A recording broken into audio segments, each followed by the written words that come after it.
I'm filming a couple of reviews. Why not add my Fendi Sunshine Shopper Tote into the mix? So I wanted to do a quick review of using my Sunshine Shopper Tote. I think this is in the medium size, as a travel bag. Because I did a recent pack with me vlog and vlog in the tropics, which I will link both of those in the description box below, so you can see how I packed this and how I kind of styled it. And yeah, I think it's important to kind of get some feedback on how it went. So and if this is the bag that broke my Ban Island visit as well, so I will link that video. Also, it's just a gorgeous straw bag which has also straw embroidered Fendi. It has these perspex handles which look like tortoiseshell, beautiful gold hardware. And then on the inside it's just a big opening, and I've put a bag organizer from a Neverfull in it, just to, you know, help organize it. Now the strap that it comes with is a shoulder strap, and it's this open weave straw shoulder strap. I was not going to be using this kind of shoulder strap because of how open weave it is and how likely it is to stretch because of the weight that I had in this bag. What did I love about it? Well, the look of it, of course. Absolutely gorgeous bag to carry. It's just felt so special to carry this bag, especially on a tropical holiday, as my carry-on. It feels really luxurious to use these gorgeous handles. You can hold it like this. You can put it in the crook of your arm. Like I have added my Fendi strap here so that I could carry it on my shoulder as I went out to the plane. You could also crossbody it, but it's a little bit, I don't know, it's a bit big for a crossbody, but I guess if you're kind of wearing it satchel style, you could definitely crossbody the bag. The problem with crossbodying this bag though is that the D-rings for the strap are both exactly opposite each other. And what you'll normally notice for bags that are made to crossbody is that they'll be offset. So you'll have one D-ring toward the front and one toward the back, and it kind of evenly distributes the weight so the bag doesn't lose its shape or kind of buckle. And I did notice that when this one was pretty full, that's what tended to happen. The front kind of seemed to kind of drop open like this because there's no internal fastening, and I think that that would be rectified if the D-rings were offset. So this Louis Vuitton Clapton is made for crossbody. You can see here that one D-ring is in the front section and the other one is in the back section. So when this one is full, because it's a slightly larger bag, it's about pochette métis size, and you crossbody it, it sits nice and flat against your body. So that's what I'm talking about. But I'm supposed to be talking about positives, aren't I? So anyway, I might just flit between positives and negatives. Love the handles, love the ability of having the strap attached, and when I wasn't using the strap, I just tucked it on the inside of the bag.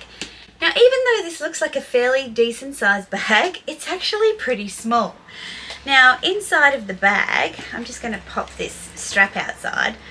I've got this really old, really thick organizer that I bought before I was even watching YouTube, before my Neverfull. It's called Original Club, handmade with care. You can see how thick it is, like it's super thick. So I originally packed the bag without an organizer and thought, actually, when I travel, there's some things that I like to have with me and I need an organizer to be able to find. I used to have this little stand that I could put my phone on the meal tray with, and it used to fold up, but oh, that's really sad. I've lost it. Okay, I'll put in the things. So I've got my 6-ring key holder, I've got a wallet, I have a pair of sunglasses, and I love the drink bottle holder section to put the sunglasses in.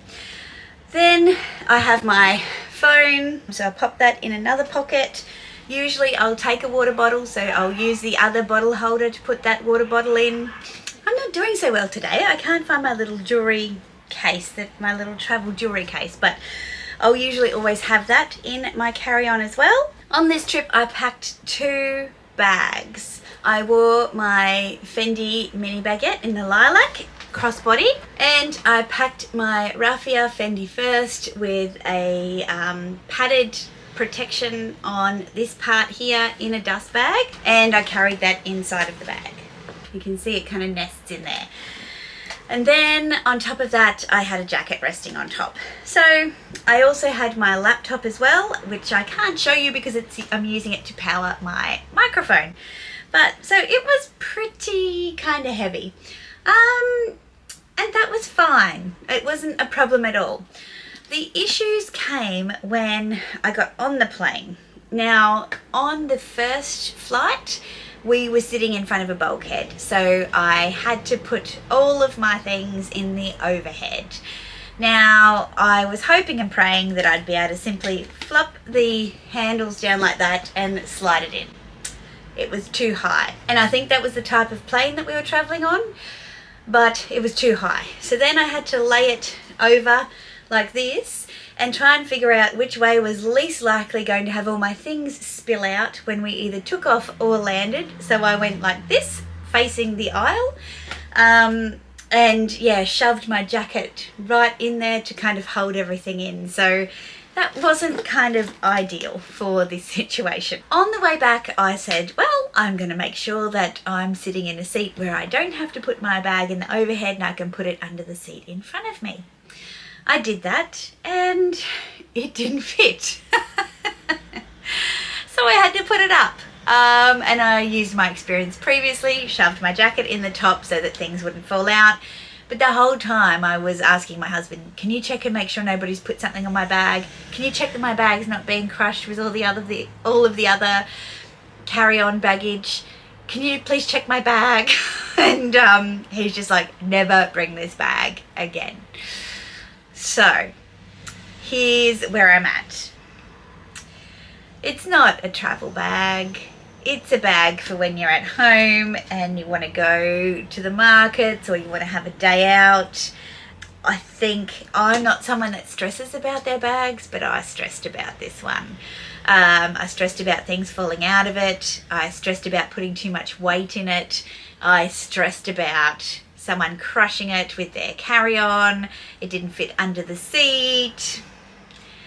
So do I still love it? Of course, but I will continue to travel with my Louis Vuitton Neverfull GM, just in case you are not familiar with that bag, this one, because, you know, it does all the things that this one doesn't, and I think it's still a beautiful bag, but this bag is going to stay safely here in Brisbane. It's going to be a bag that I use when I'm driving somewhere rather than flying. And I'm going to get a proper insert for it as well because this one just doesn't fit properly.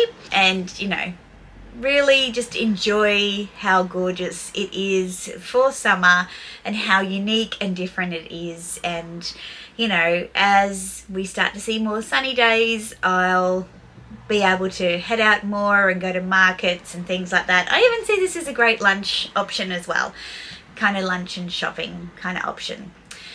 Yes, look, not every story ends with a happy or fairy tale ending, but I can still make it work. I have plenty of bags that are not practical, that would scare people, and I make them work and I love them and I enjoy them. But I think you've got to test your boundaries. You've got to, you know, see how these things go and then make an informed decision about what to do next. So I hope this video has been helpful for you. I've now got to go and find where my little jewelry case is and see if I didn't leave my little phone stand on the plane. That'll be devastating. They're so hard to find. But yeah, if you found it helpful, please give me a thumbs up. Consider subscribing if you haven't already. I put out videos on Wednesdays and Sundays, sometimes some extra ones if you're lucky. So I will see you in my next one. Ciao.